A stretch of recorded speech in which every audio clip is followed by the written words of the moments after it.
Hi everyone, in this video we are starting a new topic and that is transportation in humans। यानी इस video में हम लोग बात करने वाले हैं ह्यूमंस की बॉडी में ट्रांसपोर्टेशन किस तरह होता है इस चीज़ की। जैसा हमने देखा था कि प्लांट्स की बॉडी में कुछ स्पेशल टिश्यूज़ होते हैं जो प्लांट्स में वाटर और मिनरल्स और साथ में फूड की ट्रांसपोर्टेशन करते हैं। प्लांट की बॉडी में एयर की ट्रांसपोर्टेशन की कोई ज़रूरत नहीं है क्योंकि ऑलमोस्ट प्लांट का हर एक पार्ट एयर को एटमॉस्फेयर से एब्जॉर्ब करता है। उसका ब्रांच्ड स्ट्रक्चर होता है ना, तो almost every part of the plant is in contact with air. तो हर एक पार्ट लगभग एयर को एब्जॉर्ब कर लेता है एटमॉस्फेयर से। तो प्लांट में सिर्फ वाटर और फूड की ट्रांसपोर्टेशन की ज़रूरत होती है। तो वाटर की ट्रांसपोर्टेशन जाइलम नाम का टिश्यू करता है और फूड की ट्रांसपोर्टेशन फ्लोएम नाम का टिश्यू करता है। यहाँ पर स्पेशल टिश्यूज़ हैं जो प्लांट में वाटर और फूड की ट्रांसपोर्टेशन करते हैं। सिमिलरली ह्यूमन बॉडी में भी एक स्पेशल टिश्यू होता है जो ह्यूमन बॉडी में ट्रांसपोर्टेशन का काम करता है and that tissue is nothing but blood. Human की बॉडी में ट्रांसपोर्टेशन का सारा दारोमदार ब्लड के ऊपर होता है। हर एक चीज़ का ट्रांसपोर्टेशन ब्लड करता है। ऑलमोस्ट सारी चीज़ों का ट्रांसपोर्टेशन ब्लड करता है। जैसे हमने सांस ली, इन्हेलेशन किया, बॉडी में ऑक्सीजन गई, इस ऑक्सीजन को हर एक सेल तक पहुंचाने का काम ब्लड करता है। जो खाना हमने खाया वो डाइजेस्ट हो गया, उस डाइजेस्टेड फूड को हर एक सेल तक पहुंचाने का काम भी ब्लड करता है। सेल से अगर कुछ वेस्ट निकल रहा है, उस वेस्ट को किसी पर्टिकुलर ऑर्गन तक ले जाना है, वो काम भी ब्लड ही करेगा। मतलब ह्यूमन बॉडी में ब्लड बेसिकली ट्रांसपोर्टेशन का काम करता है। उसके बाद आती हैं blood vessels. Blood vessels are nothing but pipe like structures in which blood flows. Blood vessel ऐसे पाइप हैं जिसमें कि ब्लड फ्लो करता है। ठीक, अब ये पाइप भी अलग अलग थिकनेस, अलग अलग टाइप के होते हैं। इनके फंक्शन के हिसाब से वो हम बाद में डिस्कस करेंगे। तो ब्लड एक कनेक्टिव टिश्यू है, हमने 9th क्लास में पढ़ा था। So blood is a connective tissue that flows in blood vessels। ठीक है, ब्लड वेसल पाइप जैसे स्ट्रक्चर्स है। Now what is heart? Heart is a kind of pump. Heart एक पंप है जो ब्लड को हर एक सेल तक पहुंचाने का काम करता है। हार्ट बेसिकली ब्लड को पुश करता है। जैसे कि इसको एक एग्जाम्पल के साथ समझेंगे कि आप सभी के घर में मोटर होती है ना। अगर सप्लाई का पानी आता है तो भी, अगर बोरिंग का पानी आता है तो भी आपके घर पे मोटर होती है, राइट। मोटर का क्या काम है? मोटर पानी को ज़मीन से निकालकर ऊपर आपकी छत पे जो टंकी रखी है उसमें पहुंचाने का काम करती है। वैसे पानी के पास खुद ये क्षमता नहीं है कि वो सीधा टंकी में आ जाए अगेंस्ट द ग्रेविटी। तो मोटर क्या करती है? एक पुश करने का काम करती है। पानी को वो पुश करती है टंकी में ऊपर। सिमिलरली हार्ट हमारी बॉडी में हर एक सेल तक ब्लड को पुश करने का काम करता है और ब्लड इन ब्लड वेसल नाम की पाइप से होते होते हर एक सेल तक जाता है और हर एक सेल को जो भी उसे ज़रूरत है वो पहुंचा देता है। ये बात समझ आई यहाँ तक? अब हम हर एक सर्कुलेटरी सिस्टम के कंपोनेंट की डिटेल में बात करेंगे। सबसे पहले आता है ब्लड। ब्लड क्या होता है, इसकी कॉम्पोजिशन क्या है वो देखते हैं। So blood is basically made up of 4 type of components। blood के 4 components होते हैं and they are RBC, WBC, platelets and plasma। RBC, WBC, platelets and plasma। ये RBC, WBC और platelets ये तीनों सेल्स हैं। They are cells. And what is this plasma? This plasma is a fluid. Plasma एक fluid है। Plasma basically contains 90% of water along with some proteins।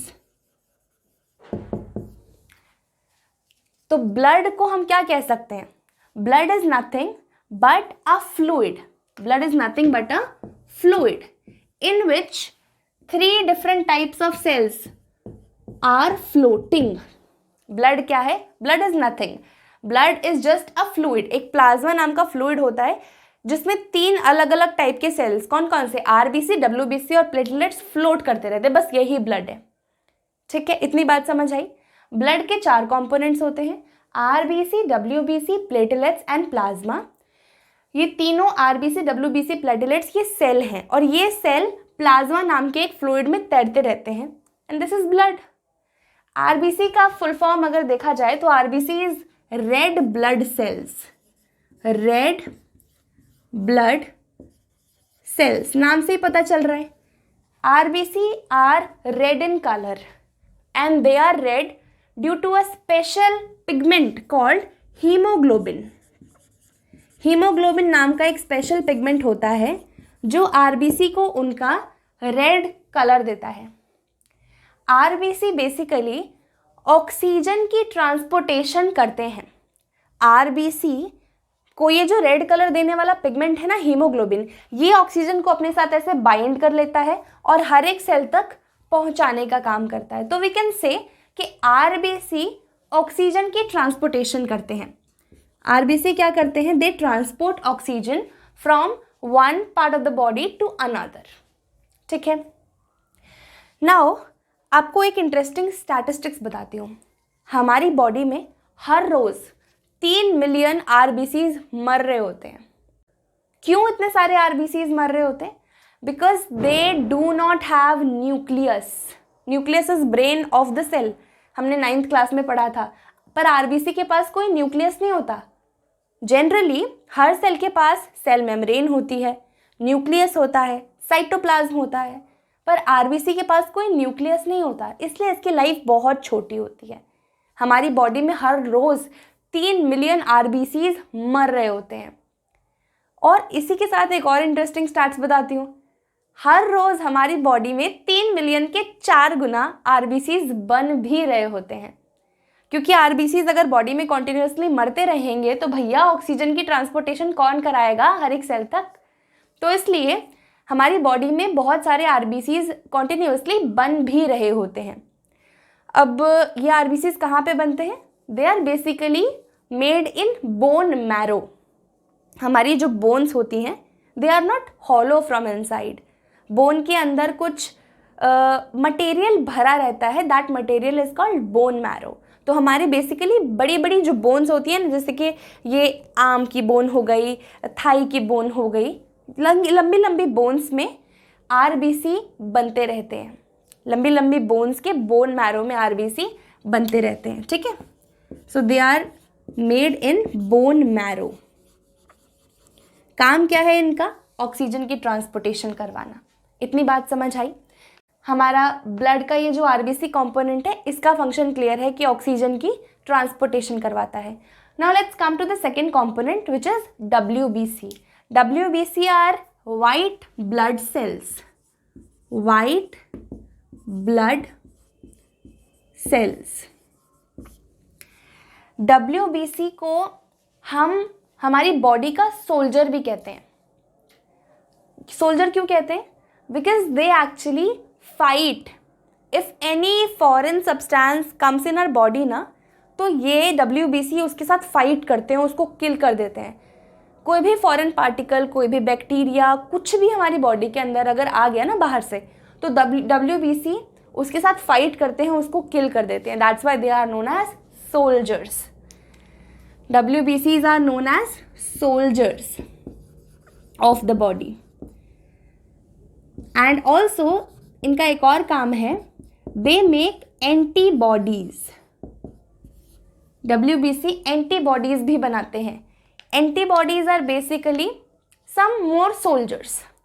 कुछ chemical soldiers जैसे होते हैं एंटीबॉडीज, यानी कि जैसे ही आपकी बॉडी में कोई फॉरेन पार्टिकल आया, WBC उसको किल कर देते हैं और एंटीबॉडीज बना के पहले से स्टोर कर लेते हैं, ताकि फ्यूचर में अगर कभी वो फॉरेन पार्टिकल दोबारा तुम्हारी बॉडी में आए तो सोल्जर्स पहले से रेडी रहें उन फॉरेन पार्टिकल्स को किल करने के लिए। ठीक है, इतनी बात क्लियर है। That's why WBC is known as soldiers of the body, क्योंकि हमें प्रोटेक्ट करते हैं किसी भी बैक्टीरिया से, किसी भी फॉरेन पार्टिकल से WBC। अब अगले कंपोनेंट पे आ जाते हैं which is platelets. Platelets basically helps in blood coagulation और यू में से ब्लड क्लॉटिंग। सी, जब भी यहाँ पर हमारे हाथ पे, पैर पे, कहीं पर भी बॉडी पे कोई कट लग जाता है ना, तो हमने नोटिस किया है थोड़ी देर तक तो ब्लड आता है, उसके बाद ब्लड आना बंद हो जाता है। वहाँ पर कुछ सेमी सॉलिड सा जम जाता है, वहाँ पर एक्चुअली में क्या आ जाते हैं, प्लेटलेट्स आ जाते हैं। जब भी हमारी बॉडी पर कट लगता है और ब्लड निकल रहा होता है तो थोड़ी देर बाद प्लेटलेट्स आके वहाँ पे इकट्ठा हो जाते हैं और सेमी सॉलिड सा कुछ सब्सटेंस फॉर्म कर देते हैं। वहाँ पर ब्लड कोएगुलेट हो जाता है और ये कौन करता है, प्लेटलेट्स करते हैं ब्लड कोएगुलेशन। क्यों करते हैं, ताकि बॉडी से एक्सेस ब्लड लॉस ना हो जाए, बंदा मर ना जाए। इस वजह से प्लेटलेट्स जाते हैं वहाँ पर और उस पार्ट पर सेमी सॉलिड सा एक लेयर चढ़ा देते हैं। तो प्लेटलेट्स का काम क्या है, बॉडी को ब्लड लॉस से बचाना। अगर कोई कट वट लग गया है हमारे हाथ पे, पैर पे, कहीं पर भी बॉडी पे, तो वहाँ पर ब्लड कोएगुलेशन करना प्लेटलेट्स का काम है। ठीक है, उसके बाद प्लाज्मा की अगर बात करें तो plasma is nothing, plasma is just a fluid which contains 90% of water, some proteins and some other nitrogenous wastes also। और प्लाज्मा का मेन काम है कार्बन डाइऑक्साइड को हर एक सेल से कलेक्ट करना। कार्बन डाइऑक्साइड की कलेक्शन मेनली प्लाज्मा का काम होता है। हमने रेस्पिरेशन टॉपिक में ये चीज़ पढ़ी थी कि कोई भी सेल है, मान लो, है ना, कोई भी सेल है, इसको एनर्जी कहाँ से मिलेगी, the cell will get energy by the process of respiration, and for that this cell is going to oxidize food to make energy। और इस फूड की ऑक्सीडेशन में कार्बन डाइऑक्साइड नाम की एक वेस्ट गैस भी निकलती है। तो सेल तक ऑक्सीजन तो ब्लड का आरबीसी वाला कंपोनेंट पहुंचाता है, और रेस्पिरेशन के बाद ये जो कार्बन डाइऑक्साइड निकल रही है ना हमारे सेल्स से, इस कार्बन डाइऑक्साइड को कैरी करने का काम बेसिकली प्लाज्मा नाम के फ्लूइड का होता है। ठीक है, वैसे हम मेनली कह सकते हैं कि ब्लड ही करता है ये सारा काम, क्योंकि एक्चुअली में ये सारे कंपोनेंट्स तो ब्लड ही के हैं। पर to be more specific, RBC oxygen को सेल तक पहुंचाता है और प्लाज्मा कार्बन डाइऑक्साइड को सेल से कैरी कर लेता है और जहाँ पर भी उसका ठिकाना होता है वहाँ पर पहुँचा देता है। तो ये थे ब्लड, उसके सारे कंपोनेंट्स और उसके फंक्शंस। ठीक है, अच्छा, अगर हम बात करें ब्लड के मोटे मोटे फंक्शंस की, तो एक बार हम ब्लड के फंक्शंस लिख लेते हैं। ठीक है, just to sum up this topic, उसके बाद हम ब्लड वेसल पढ़ेंगे। तो ब्लड के फंक्शंस क्या क्या हो गए, सबसे पहले ब्लड का फंक्शन हो गया transportation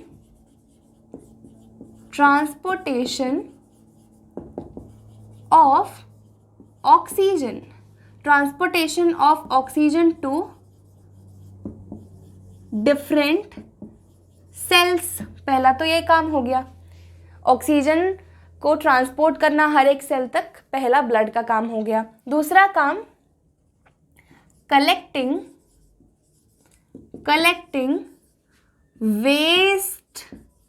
wastes from different cells. अलग अलग सेल्स से वेस्ट कलेक्ट करना भी ब्लड का ही काम हो गया। सारे सेल्स से जो भी वेस्ट है उसको कलेक्ट करके उसके ठिकाने पर पहुंचाना, या तो बॉडी से बाहर निकाल देना या तो जो भी उसका करना, वो ब्लड का काम होता है। क्योंकि वेस्ट अगर बॉडी में कोएगुलेट हो गया, इकट्ठा हो गया है ना, तो प्रॉब्लम हो जाएगी, that would be harmful for the body. इस वजह से उस वेस्ट को बॉडी से बाहर निकालने का काम भी ब्लड करता है। साथ साथ में blood also maintains body temperature. Blood maintains body temperature. हमारी बॉडी का टेम्परेचर 37 डिग्री सेल्सियस होता है और इस टेम्परेचर को मेंटेन करने का काम हमारा ब्लड ही करता है। ब्लड का एक और काम क्या है, to carry digested food to each and every cell. Blood का क्या काम है, it carries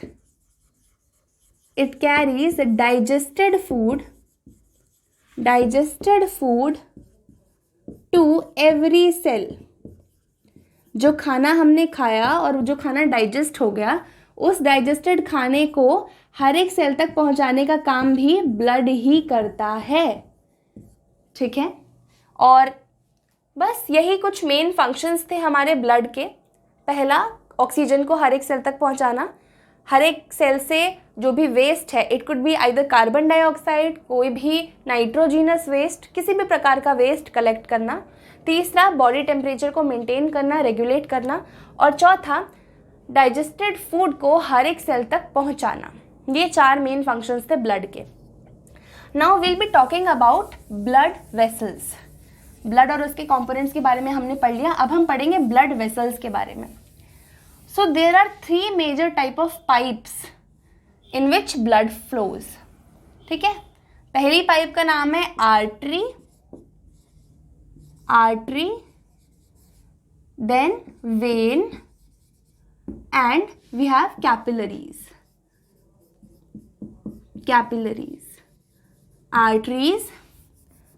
arteries, veins and capillaries. These are 3 type of blood vessels, or you may say pipes in which blood flows.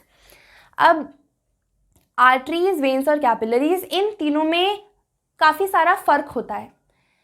Artery जो है ये एक ऐसी pipe है जो बहुत मोटी होती है।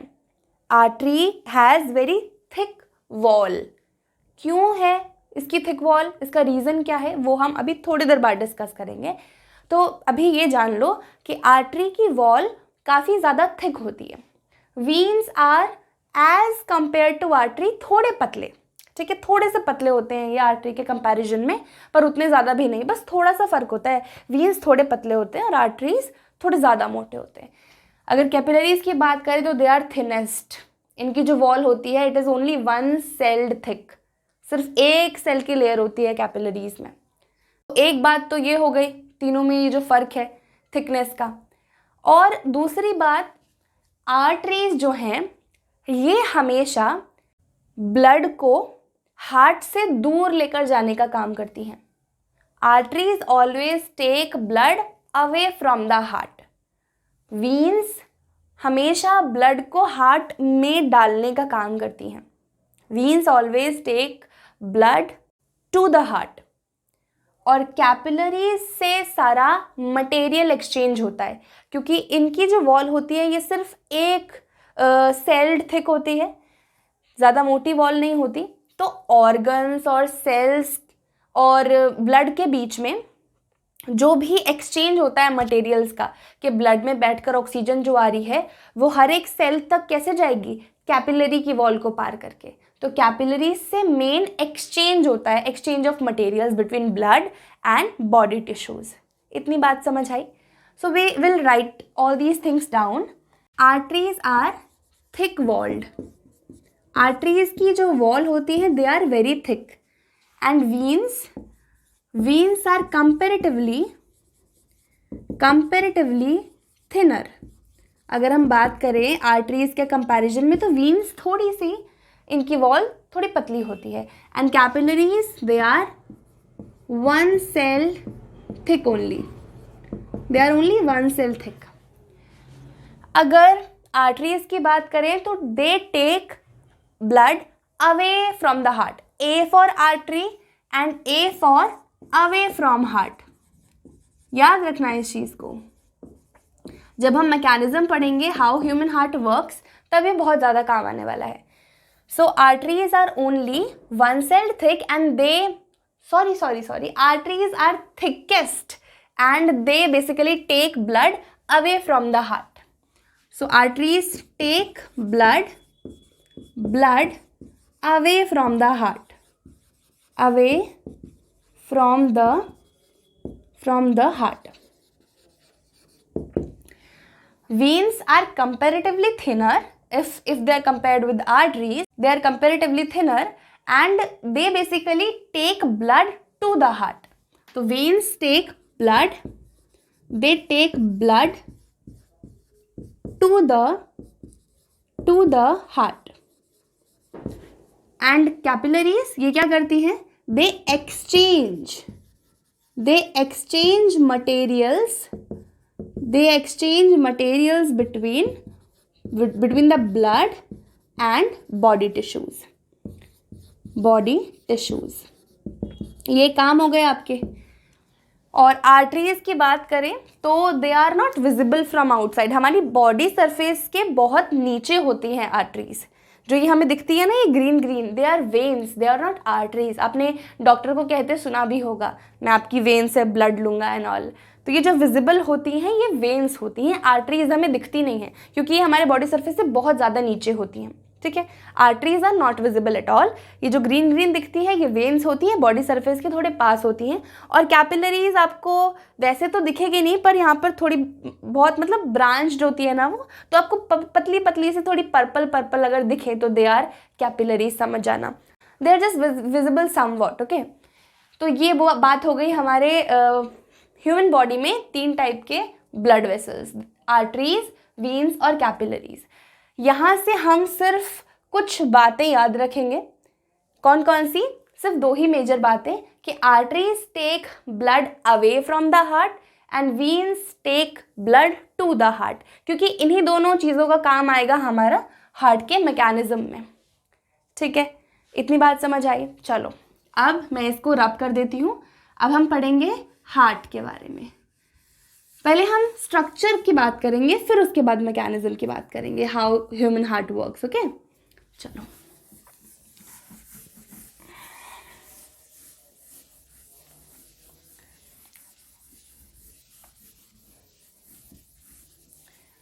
सो that is how a human heart looks. कुछ इस तरह सा दिखता है आपका हार्ट. ये वैसे वाला ऐसे वाला हार्ट तो बिल्कुल भी नहीं है, ये वैसा बिल्कुल भी नहीं दिखता.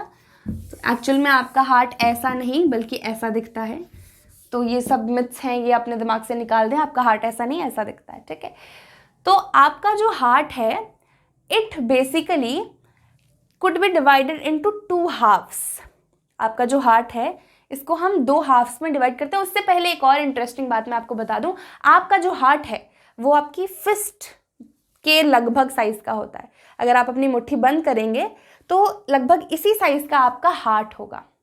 ठीक है, चलो अब आपके हार्ट को हम 2 हाफ्स में डिवाइड कर सकते हैं. The heart could be divided into 2 halves. This is the left half, this is the left half. Okay, and this is the right half of the heart. अब आप सोच रहे होंगे कि ये अगर आप उधर से देख रहे हो तो this is your right half and this is left half, तो मैंने उल्टा क्यों लिखा है? बायोलॉजी के डायग्राम्स में ये चीज़ हमेशा याद रखना. ये आपका राइट हो सकता है, अगर मैं इधर से देख रही हूँ आपके पॉइंट ऑफ व्यू से तो आपका राइट हो सकता है, पर जो बुक में बंदा बना है तो ये तो मेरा तो लेफ्ट है ना. तो that's why it is written left here. तो ये लेफ्ट हाफ हो गया आपके हार्ट का और ये राइट हाफ हो गया आपके हार्ट का. Heart could be divided into 2 halves, left half and the right half. ये दोनों halves are separated by a thick wall called septum. Heart के दोनों हाफ्स एक मोटी सी वॉल से सेपरेटेड है and this wall is known as septum. This wall is known as septum.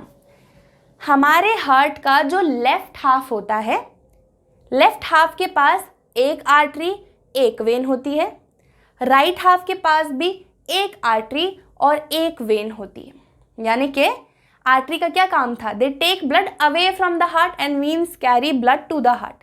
यानी कि लेफ्ट हाफ में एक वेन और एक आर्टरी होती है, मैंने कहा. यानी कि एक वेन ब्लड को लेकर आएगी और आर्टरी ब्लड को लेफ्ट हाफ से दूर लेकर जाएगी. सिमिलरली राइट हाफ में भी एक आर्टरी और एक वेन होती है. यानी कि वेन क्या करेगी? ब्लड को लेकर आएगी हार्ट तक और आर्टरी हार्ट को ब्लड से दूर करने का काम कर देगी.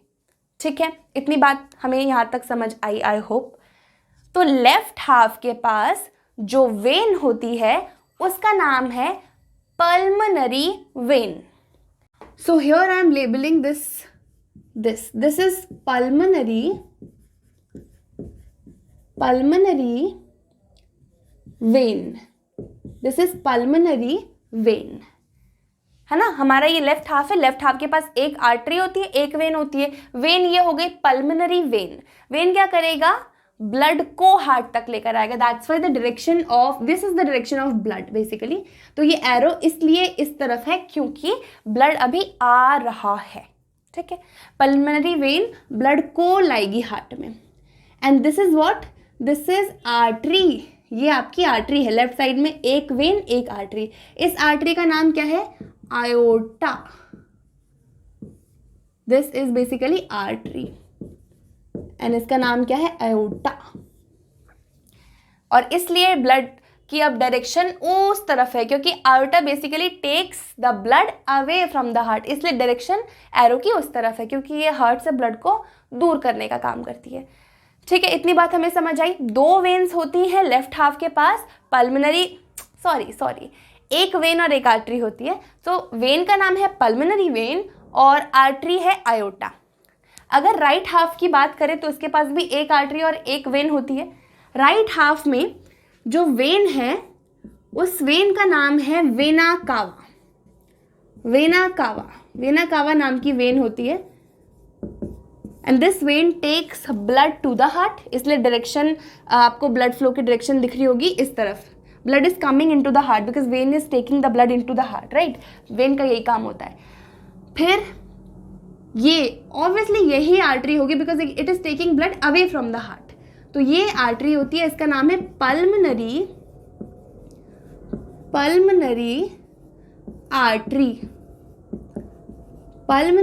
आर्टरी।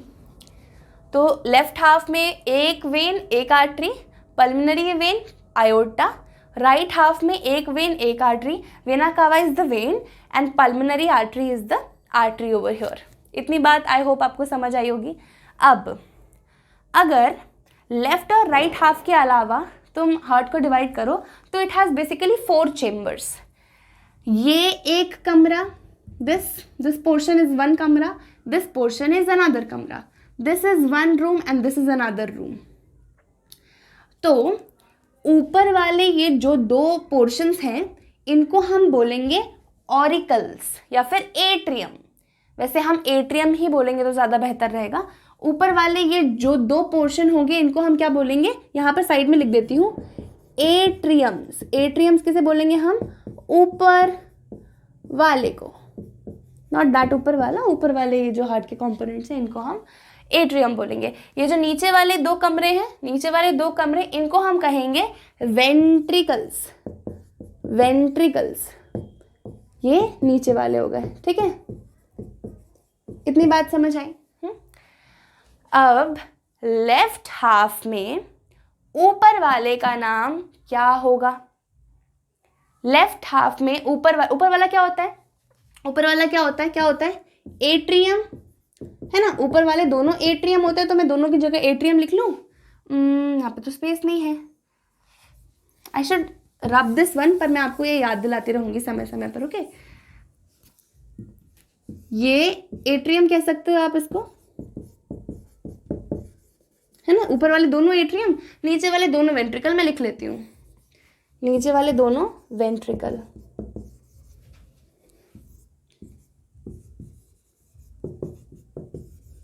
सी, ऊपर वाले दोनों एट्रियम, ठीक है, नीचे वाले दोनों वेंट्रिकल।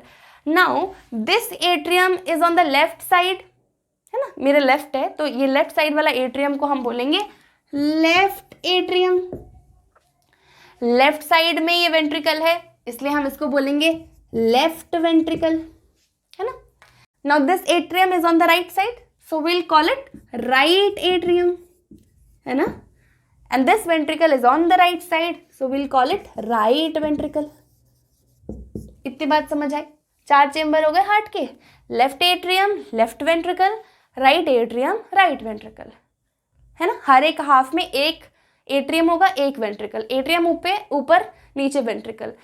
राइट हाफ में भी एक एट्रियम एक वेंट्रिकल। तो इस तरह से कुछ पार्टीशन होगा। अब देखो ध्यान से, ये जो है ना, ये this portion is a valve, और ये एक नहीं है, 4 है। देखो ध्यान से, this is also a valve, this this is also a valve, ये भी एक वॉल्व है। अभी क्या है वॉल्व, व्हाट आर दीज? देखो, valve are basically one way door kind of, यानी कि एक ऐसा दरवाजा जिससे आप सिर्फ जा सकते हो और वापस नहीं आ सकते। यहाँ से ब्लड सिर्फ एक डायरेक्शन में जा सकता है। अगर ब्लड यहाँ से आ रहा है पल्मोनरी वेन से, तो इस वॉल्व के थ्रू ये सिर्फ एक ही डायरेक्शन में जा सकता है। The blood can not go reverse again in the pulmonary vein, वापस नहीं जा सकता ब्लड। तो वॉल्व का काम क्या है? ब्लड के बैक फ्लो को रोकना। सो वॉल्व का काम क्या है, यहाँ पर लिख दूं मैं, valve they prevent back flow of blood, यानी कि वॉल्व ब्लड के बैक फ्लो को प्रिवेंट करता है। ठीक है, अब देखो ध्यान से, अब हम ये देखेंगे कि ब्लड आता कैसे है, जाता कैसे है। ठीक है, मैंने आपको बताया veins carry blood to the heart. Pulmonary vein blood को हार्ट में लेकर आती है कुछ इस तरह से। अब ये लेफ्ट एट्रियम में आता है सबसे पहले ब्लड कहाँ आता है? ये देखो लेफ्ट एट्रियम है, left atrium is the first chamber, ऊपर वाला। लेफ्ट एट्रियम में जब ब्लड आएगा तो लेफ्ट एट्रियम रिलैक्स रहेगा। जब भी ब्लड आ रहा होता है तो रिलैक्स होता है ना, कैप्चर करने वाला होता है, तो एकदम रिलैक्स होता है कि आने दो, ब्लड को आने दो। तो लेफ्ट एट्रियम एकदम रिलैक्स होता है और पल्मोनरी वेन ब्लड को लेफ्ट एट्रियम में लेकर आती है। जैसे ही लेफ्ट एट्रियम में ब्लड आता है, अब लेफ्ट एट्रियम कॉन्ट्रैक्ट हो जाता है। घर में मेहमान आते पहले तो बड़ी एक्साइटमेंट रहती, फिर स्ट्रेस, उनको ये दो, उनको वो दो। सिमिलरली लेफ्ट एट्रियम भी कॉन्ट्रैक्ट हो जाता है, इसमें भी स्ट्रेस आ जाता है, इट कॉन्ट्रैक्ट्स।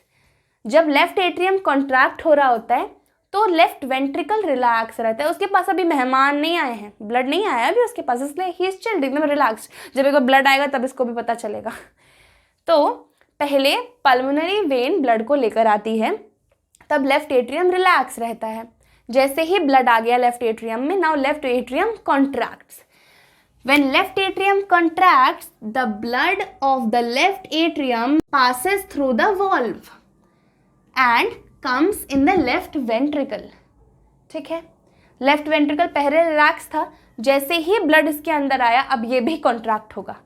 ठीक है, वॉल्व से होते होते लेफ्ट एट्रियम में जो ब्लड आया था, लेफ्ट एट्रियम कॉन्ट्रैक्ट हुआ, वॉल्व से होते होते ब्लड आ गया अब लेफ्ट वेंट्रिकल में। अब लेफ्ट वेंट्रिकल को जब कॉन्ट्रैक्ट होगा, जब लेफ्ट वेंट्रिकल कॉन्ट्रैक्ट होगा तो ये वॉल्व से होते होते ये ब्लड आर्टरी लेके चली जाएगी हार्ट से दूर।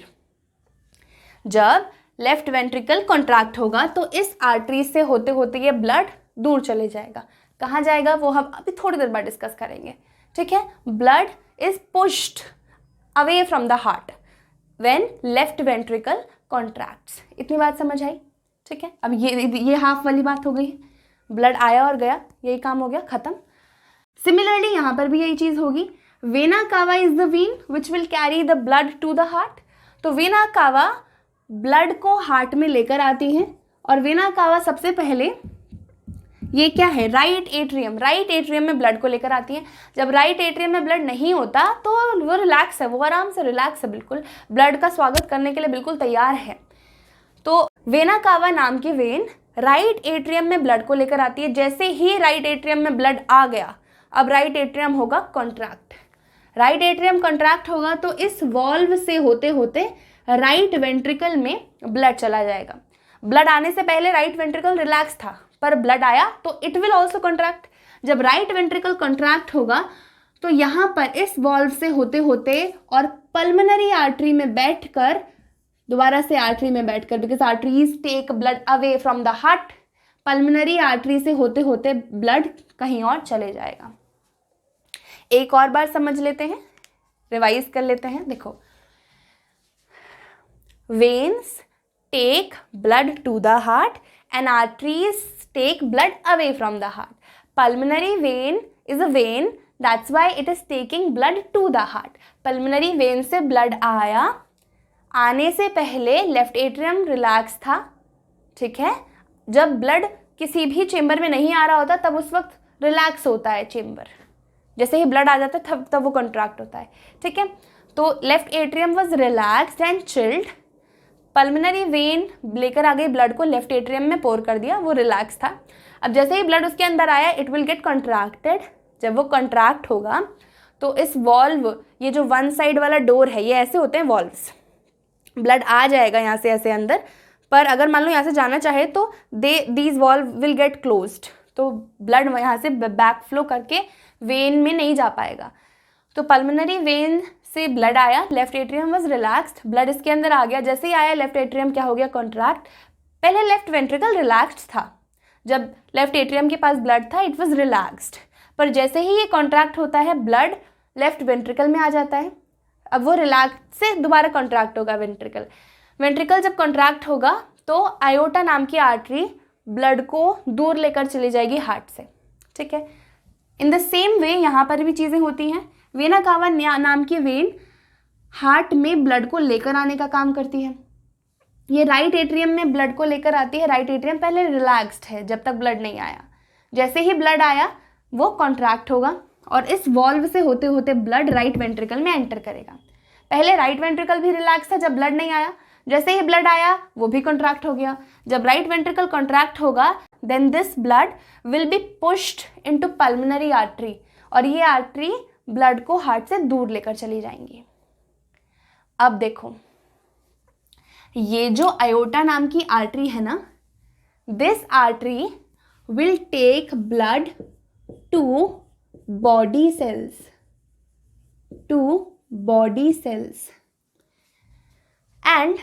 and this pulmonary artery will carry the blood to lungs.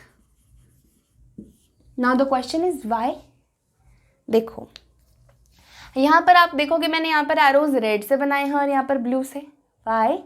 There must be some significance, no? तो ये जो रेड कलर के एरोज हैं they are basically representing oxygenated blood. Oxygenated यानी कि ऑक्सीजन वाला blood, and the blue colour is signifying deoxygenated blood, यानी कि ऐसा ब्लड जिसमें ऑक्सीजन इच नहीं है। देखो, जब हमने सांस ली होगी, इनहेलेशन किया, एयर आपके लंग्स में चली गई, है ना, ऐसा होता था ना। हमने रेस्पिरेशन में बाखूबी इस चीज़ को अच्छे से पढ़ा था। अगर मैं ये ना बनाऊं, सीधा लंग्स बना दूं कुछ इस प्रकार से, ठीक है, तो यहाँ पर आपका माउथ होता है कुछ ऐसे, तो मैं मान लेती हूँ हम सीधा लंग्स बना रहे हैं। फिर उसके बाद हम पूरा नेजल कैविटी, बक्कल कैविटी की बातें नहीं करेंगे, कुछ ऐसा सा होता है आपका रेस्पिरेटरी सिस्टम। तो आपके नॉन्स्ट्रल्स से एयर एंटर करेगी, ये एयर आपके ट्रैकिया से होते होते फिर आपके लंग्स में आएगी। लंग्स में you have balloon kind of structures, ऐसे बलून लाइक स्ट्रक्चर्स होते हैं ना, लंग्स में ऐसे बलून लाइक स्ट्रक्चर्स होते हैं। तो ये सारी जो एयर है ये आपके बलून जैसे स्ट्रक्चर्स यानी कि एल्वोलाई में आ जाएगी। एल्वोलाई नाम था इन बलून लाइक स्ट्रक्चर्स का। आपके लंग्स में एल्वोलाई जैसे स्ट्रक्चर्स थे, बलून लाइक स्ट्रक्चर्स, उसमें एयर आ गई। अब इन एल्वोलाई के पास बहुत सारी ब्लड वेसल्स होती हैं। तो इन एल्वोलाई के पास क्या है, ब्लड वेसल्स जिसमें ब्लड तैर रहा है, और ब्लड का एक कंपोनेंट है आरबीसी। आरबीसी क्या करेगा, ऑक्सीजन को कैरी करता है ना। तो यहाँ पर इस एयर में जो भी ऑक्सीजन रही होगी उस ऑक्सीजन को आरबीसी अपने पास बिठा लेता है कि आजा मेरे साथ, मैं तेरे को लेके चलता हूँ, ठीक है। सो आरबीसी के साथ ऑक्सीजन अटैच हो जाती है, और वी कैन से कि blood takes this oxygen and blood takes this oxygen. Blood के साथ ये ऑक्सीजन मिल गई है तो ये ब्लड कैसा हो गया है, ऑक्सीजनेटेड। ऑक्सीजनेटेड ब्लड हो गया है भाई अब, क्योंकि इसके पास ऑक्सीजन आ गई है। This blood is being oxygenated now. Now this oxygenated blood will go in the pulmonary vein. ये ऑक्सीजनेटेड ब्लड, ध्यान से समझना, स्टोरी को कनेक्ट करना। पल्मोनरी वेन में से ऑक्सीजन वाला जो ब्लड आया है ना, ये हार्ट के लेफ्ट एट्रियम में आएगा पल्मोनरी वेन के through. Red was signifying oxygenated blood ना। ये ऑक्सीजनेटेड ब्लड कहाँ से आया है, लंग्स से, ठीक है। लंग्स से ये ऑक्सीजनेटेड ब्लड आया, फिर लेफ्ट एट्रियम कॉन्ट्रैक्ट हुआ, लेफ्ट वेंट्रिकल में ये पुश हुआ, लेफ्ट वेंट्रिकल कॉन्ट्रैक्ट हुआ, फिर ये आर्टरी में पुश हुआ। अब ये आर्टरी जो है इस ऑक्सीजन वाले ब्लड को लेकर जाएगी टू बॉडी सेल्स। ये ऑक्सीजन वाला ब्लड कहाँ जाएगा, अब हर एक बॉडी सेल में। ऑक्सीजन की जरूरत है ना हर एक बॉडी सेल को, तो ये ऑक्सीजन वाला ब्लड जाएगा हर एक बॉडी सेल तक। देखो अब सेल में क्या होगा, मान लो ये ऑक्सीजन वाला ब्लड का पाइप है, ठीक है, इसमें ऑक्सीजन वाला ब्लड है भरपूर, और यहाँ पर है एक सेल या टिश्यू है कोई भी, ठीक है। ये हमारी आर्टरी थी, आर्टरी में ही तो था भाई ऑक्सीजनेटेड ब्लड, अभी तो हमने पढ़ा। Now this artery will divide, ये आर्टरी डिवाइड हो जाएगी पतली पतली ट्यूब्स में, जिनको हम क्या कहते हैं, कैपिलरीज। क्यों पतली पतली ट्यूब्स में क्यों डिवाइड होगी, कैपिलरीज में क्यों डिवाइड होगी, कैपिलरी की वॉल बहुत पतली होती है यार, आर्टरी की वॉल से तो पास ही नहीं हो पाएगा कुछ सेल में, तो कैपिलरीज की वॉल बहुत पतली पतली होती है, they are only 1 cell thick, कुछ इस तरह से।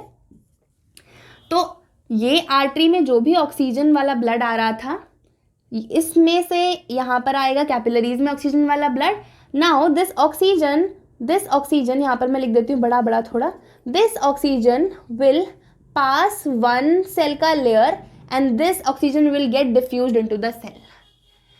कैपिलरीज का जो एक सेल का लेयर था, ऑक्सीजन उसको पास करेगी और कहाँ चली जाएगी, उस सेल के पास।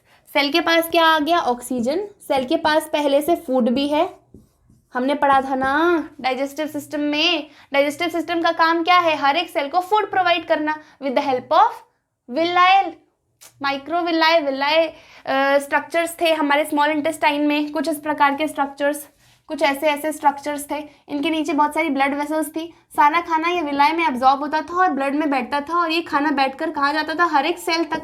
तो सेल के पास फूड पहले से है, ऑक्सीजन अभी अभी मिल गया है उनको, तो ये फूड और ऑक्सीजन का रिएक्शन होगा, ऑक्सीडेशन होगा बेसिकली, और ये एनर्जी बनाएगा, साथ में कार्बन डाइऑक्साइड गैस निकल जाएगी।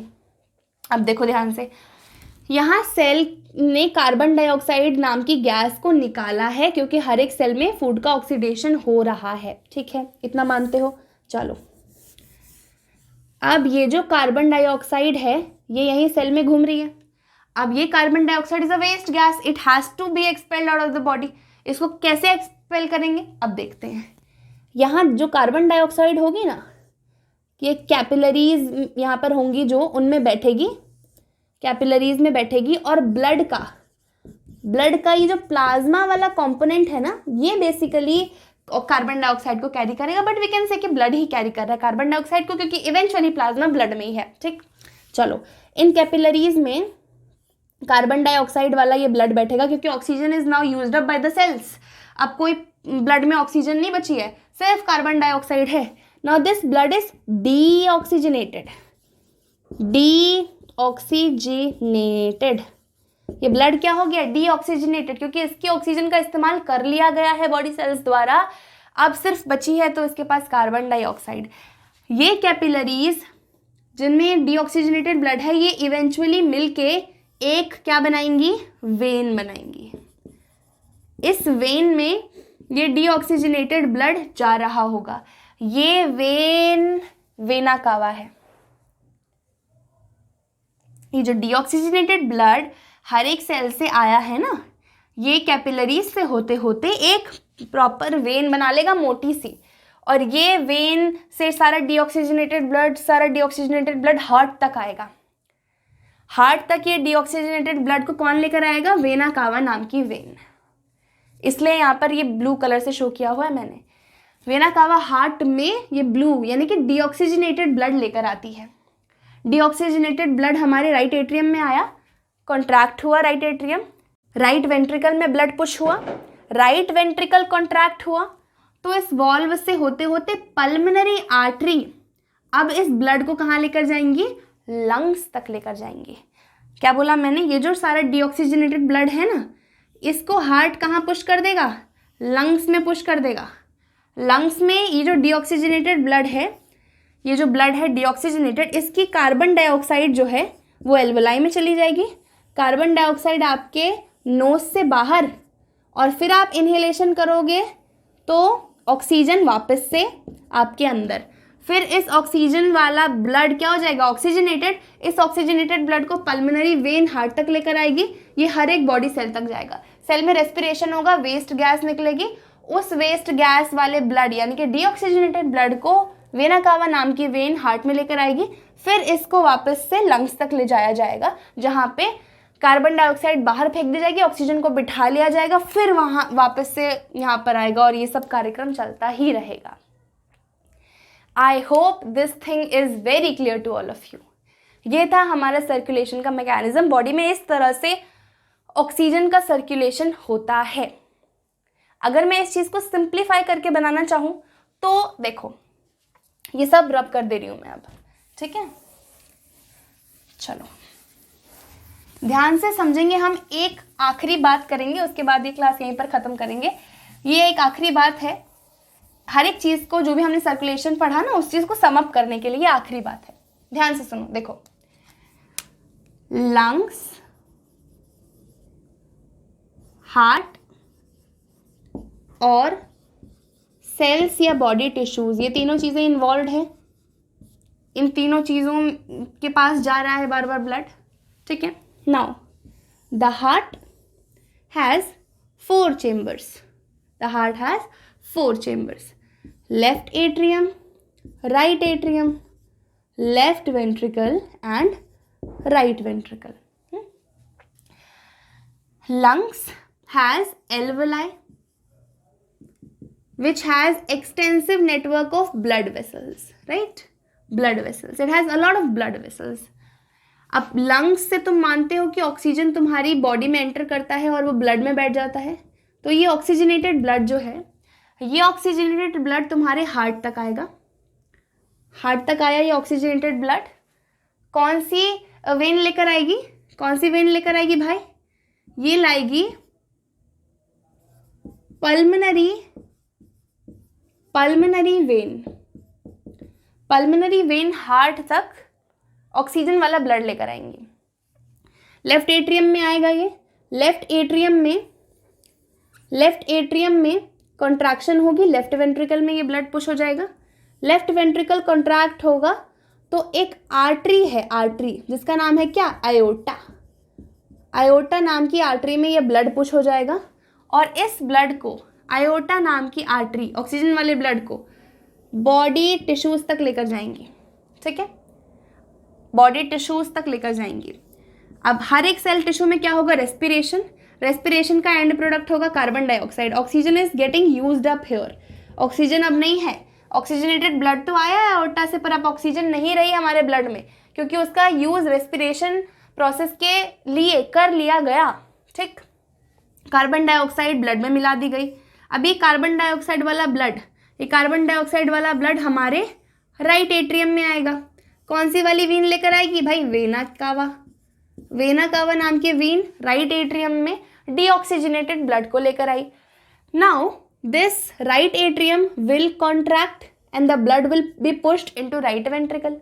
Right ventricle contract होगा तो एक artery है.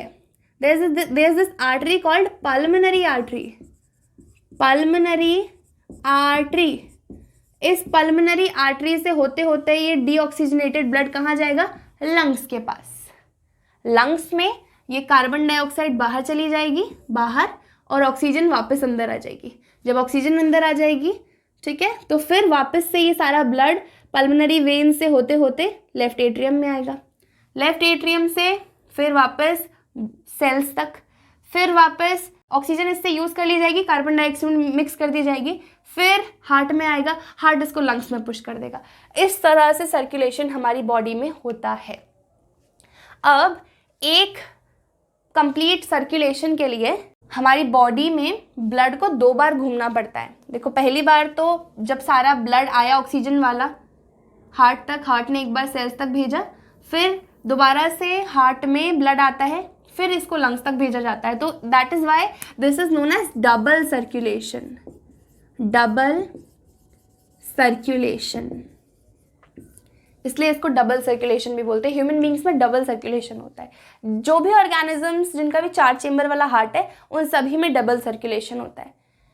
अब ये 4 चेम्बर्स क्यों हैं? ये एक सिग्निफिकेंट क्वेश्चन है. 4 चेम्बर्स क्यों हैं? ताकि ये ऑक्सीजन वाला ब्लड बिना ऑक्सीजन वाले ब्लड के साथ मिक्स ना हो जाए भाई. अगर 4 चेम्बर्स नहीं होंगे, then this oxygenated blood will get mixed with the oxygenated blood. तो एफिशिएंटली हर एक सेल को ऑक्सीजन नहीं पहुंच पाएगी ना. इस वजह से हमारे हार्ट के पास 4 चेम्बर्स होते हैं, ताकि ब्लड की मिक्सिंग ना हो जाए. ठीक है, तो इसी के साथ आई होप आपको ह्यूमन सर्कुलेटरी सिस्टम क्लियर हो गया हो। आगे आने वाले वीडियो में हम डबल सर्कुलेशन को डिटेल में पढ़ेंगे। इसके बाद सर्कुलेटरी सिस्टम का एक और छोटा सा कंपोनेंट है विच इज़ लिम्फ, उसकी बात हम लोग नेक्स्ट वीडियो में करेंगे। तो अगर आपको कोई भी डाउट है जो भी मैंने पढ़ाया उस चीज़ से रिलेटेड या इनफैक्ट किसी भी चीज़ से related, just mention that in comment section. That is it for this video. I will see you guys in the next one.